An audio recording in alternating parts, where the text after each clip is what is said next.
तर स्लॅबचं प्लास्टर या मुसळधार पावसामुळे डोक्यावर कोसळून एका महिलेचा मृत्यू झाल्याची घटना घडलेली आहे। विरारमधली ही आपण घटना पाहतोय। विरारच्या गोपचरपाडा इथं या परिसरामध्ये पूजा अपार्टमेंटमध्ये पावसामुळे स्लॅब कोसळला, हे प्लास्टर कोसळलं आणि त्यामुळे लक्ष्मी सिंग या महिलेचा मृत्यू झालेला आहे। लक्ष्मी सिंग यांची दोन्ही मुलं थोडक्यात बचावली। विरार पूर्वेकडील गोपचरपाडा हा एरिया आहे। त्याच्यामध्ये ही जी इमारत आहे त्याच्या इमारतीमध्ये 335 नंबरचा जो रूम आहे स्लॅबचा प्लास्टर कोसळला आणि ती महिला जी होती ती त्याच्यामध्ये मयत झालेली आहे। तिच्या डोक्यावर ते पडलेलं आहे, प्लास्टर पडलेलं आहे स्लॅबचं। तर या संदर्भात अधिक माहिती घेण्यासाठी अपडेट जाणून घेण्यासाठी जाऊयात। जयराज राजिवडे आमचे प्रतिनिधी विरारहून आमच्यासोबत जोडले गेलेले आहेत फोन लाईनवरून। जयराज, काय अपडेट्स आहेत या सगळ्या संदर्भात आणि या इमारतीविषयी काय माहिती आहे? पावसामुळे हा सगळा अपघात, ही सगळी घटना झाली होती का?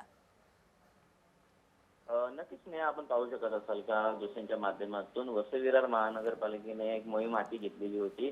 तर वसई विरार महानगरपालिकेमधील हद्दीमध्ये असलेल्या अनाधिकृत इमारती असो किंवा जर्जर इमारती असो, त्यांची यादी एक गोळा करण्याचं काम हाती घेतलेलं होतं आणि त्यानंतर वसई विरार महानगरपालिकेने पूर्णतः या इमारतींवरती एक सर्वे सुरू केला आणि त्यानंतर ज्या जर्जर इमारती असतील त्यांच्यावरती कारवाई करण्याकरिता जो मोहीम हाती घेतलेली होती। त्यानंतर पूर्णतः आपण पाहू शकत असाल का राज्यभर अवकाळी म्हणजे जो काही पाऊस सुरू झालेला आहे, अवकाळी पाऊस सुरू झालेला आहे, तर ज्या पावसाची कुठलीही परिस्थिती न हे करता आणि त्यानंतर जे जर्जर इमारती झालेल्या होत्या त्या जर्जर इमारतीचा फटका म्हणून, पावसाचा फटका म्हणून त्या जर्जर इमारतीमधील एका इमारती पूजा अपार्टमेंट नामक विरारमधील गोपचरपाडा येथील पूजा अपार्टमेंट नामक इमारतीमधील त्या इमारतीचा जो स्लॅबचा प्लास्टर जो असतो तो प्लास्टर एका महिलेच्या डोक्यावरती पडला आणि त्या महिलेचं त्यावेळी तत्काळी मृत्यू झालेला आहे। आणि एकूणच पाहायला गेलं तर त्यानंतर त्याच्या ज्या मुली होत्या, 2 मुली होत्या, त्या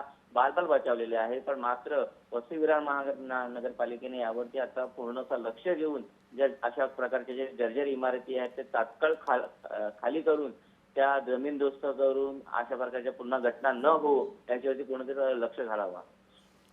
धन्यवाद जयराज या सगळ्या माहितीबद्दल।